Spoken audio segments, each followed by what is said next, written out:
est satisfait, nous, régime en transition, ni les autres, par rapport à la réponse qui est apportée à cette question. La première chose, c'est de mettre l'accent sur l'incapacité de nos organisations à anticiper, à prévenir et à agir en amont. Ismaël a touché sur la question.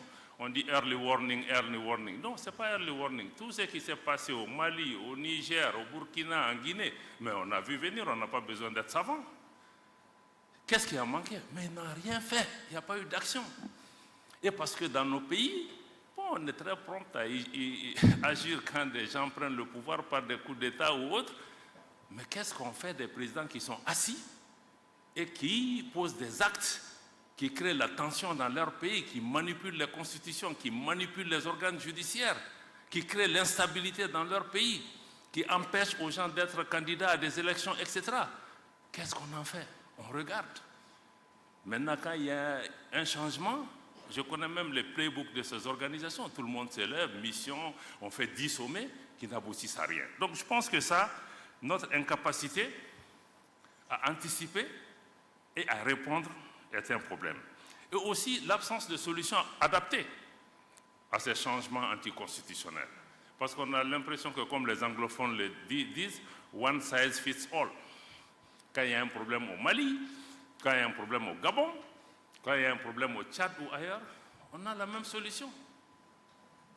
On a le même remède pour toutes les solutions. Est-ce qu'on peut être un peu plus créatif, que ce forum nous aide aussi à avoir du recul, à se dire que oui, chaque situation est peut-être différente. Les pays, le Mali, le Niger, le Burkina font face à une situation sécuritaire extrêmement compliquée, extrêmement difficile, et où des pays ont perdu 40 à 50% de leur territoire face à l'insécurité. Mais qu'est-ce que ces organisations ont fait pendant ce temps? Le ministre, le général Toumba en a parlé ce matin. On n'a vu personne. La CEDEAO elle-même et même l'Union africaine, ils ont sous-traité cette responsabilité aux Nations Unies qui elles-mêmes n'étaient pas capables de répondre à cette question. Aujourd'hui, le Mali, le Burkina ou le Niger dépendent 25% de leurs ressources propres pour faire face à la lutte contre le terrorisme. Parce que, au Mali en particulier, l'exemple que je connais, les changements de pouvoir auxquels on a assisté, c'est surtout l'exaspération, la frustration de la population face à l'incapacité des pouvoirs politiques à répondre à cette situation. Donc si la CEDEAO et les autres organisations veulent aider, ils doivent d'abord fixer ce problème.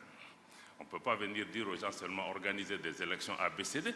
Même pour les élections, pour qu'elles soient inclusives, il faut que l'État soit présent sur l'ensemble de son territoire. Donc je pense que ça, il faut vraiment des solutions adaptées à chaque situation.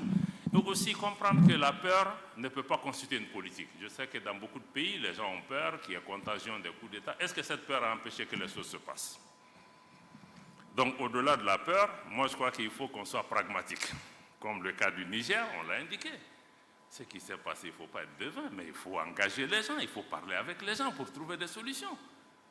Donc je pense qu'il faut vraiment ce pragmatisme-là qui est nécessaire.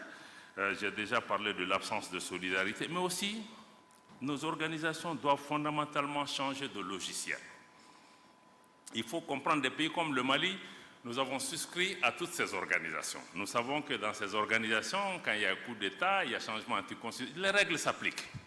Et les règles qui sont là, c'est la suspension des instances de ces organisations, conférence des chefs d'État, conseil des ministres, etc.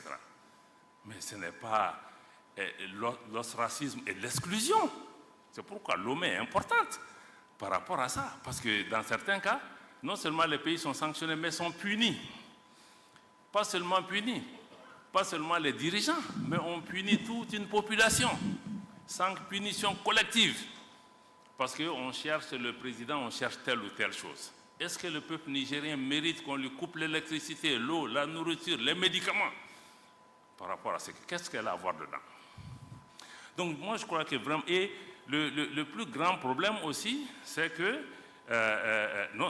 on va même au-delà de ça. On envisage une intervention militaire. C'est pourquoi le Mali, le Burkina, on a mis le pied tout de suite. Pour dire que si on attaque le Niger, parce que ce n'est pas la démocratie qu'on cherche à promouvoir, on cherche à avancer l'agenda d'une ancienne puissance coloniale qui a perdu pied et qui utilise nos organisations pour revenir. Ce n'est pas acceptable. Et nos organisations ne doivent pas constituer une menace pour nous et nos populations. Quand je vois la CEDEAO, je vois l'Union africaine, je vois la BCEAO, ça doit me rassurer. Mais aujourd'hui, ces organisations nous font peur à nos populations, constituent des menaces dans certains cas. Donc ça, c'est extrêmement important qu'il faut qu'elles changent leur logiciel pour sortir de mode punition-sanction, parce que si la sanction marchait, le Burkina a basculé quand le Mali était sous sanction. Le Niger a basculé, donc quelque part on doit s'arrêter comprendre, est-ce que le tout sanction, tout punition, ça marche? Et même la punition aussi,